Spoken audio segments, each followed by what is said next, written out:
Hi there, I've been asked by a couple of people about my preferred tools for weeding. So I said I put together this video and I'm going to show you my favourite tool for weeding, which is this little fella. And if you'd like to find out why this might be the answer to your weeding problems, watch the rest of this video. I'm Rebecca and this is Busy Woman's Garden. Please don't forget to subscribe and I'll show you my tips. So here I have a little area that I'm going to go weeding now, and you can see it's not too bad, right? Like it's not got a whole load of dandelions or dockleaf type deep rooted weeds. If you did have those, this isn't your man for the job. You need something like this. You need to get down and get the whole root out, or you're wasting your time. This is very good for seedlings and for decapitating annual weeds basically. And I find it really handy that once you've done one decent job of weeding, just to run around with this every so often is really helpful. What is it? It's called a push-pull weeder or a box weeder. It was €4, I don't know how many years ago, in B&Q. So I suppose, I actually don't see them that often, and I think they're very handy. And why I think it works really well is the neck is attached to it. It doesn't oscillate. You'll see these oscillating hoes. This doesn't oscillate. It sticks in its spot. It's very basic, but because it's got a blade, it gets the weeds on both sides. It has a blade on both of these little edges, not a sharp blade like a hoe blade.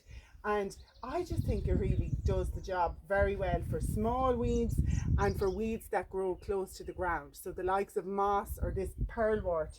This pearlwort is the bane of my life in my garden, because when you go to pull it up, it's very hard. It grows right down on the ground and it's very hard to get a grip of it. So you just get bits of it, and the root is still there. So you know, that's the kind of stuff that drives me nuts.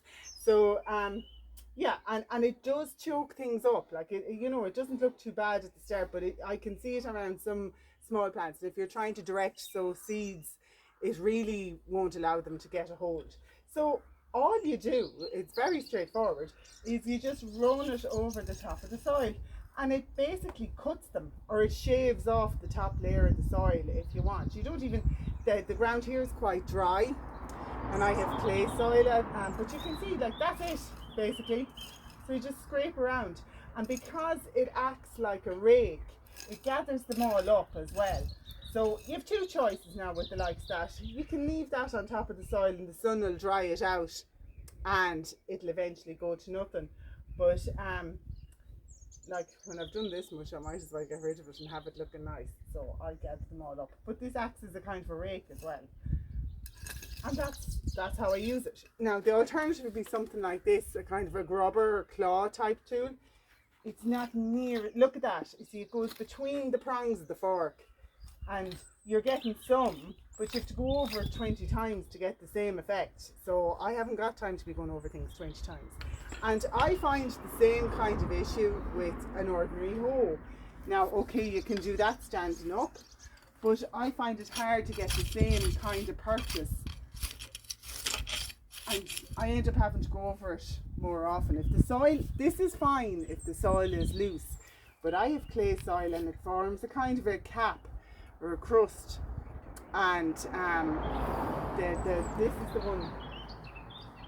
is the one that does the job. And because it's not too wide as well, it allows you to get between rows of onions or carrots or any vegetables you might be growing fairly quick as well.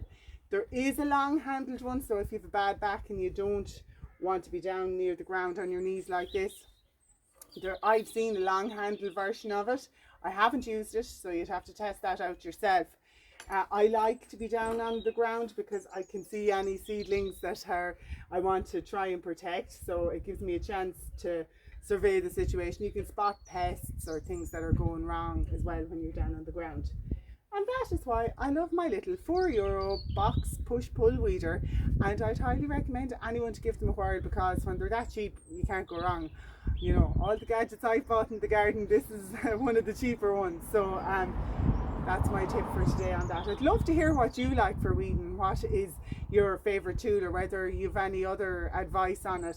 And this question came up actually in my Facebook group, so I've the link down below and you're more than welcome to join. There's a few hundred women in there chatting about how they're keeping on top of things in the garden, and the more the merrier, so you're very welcome.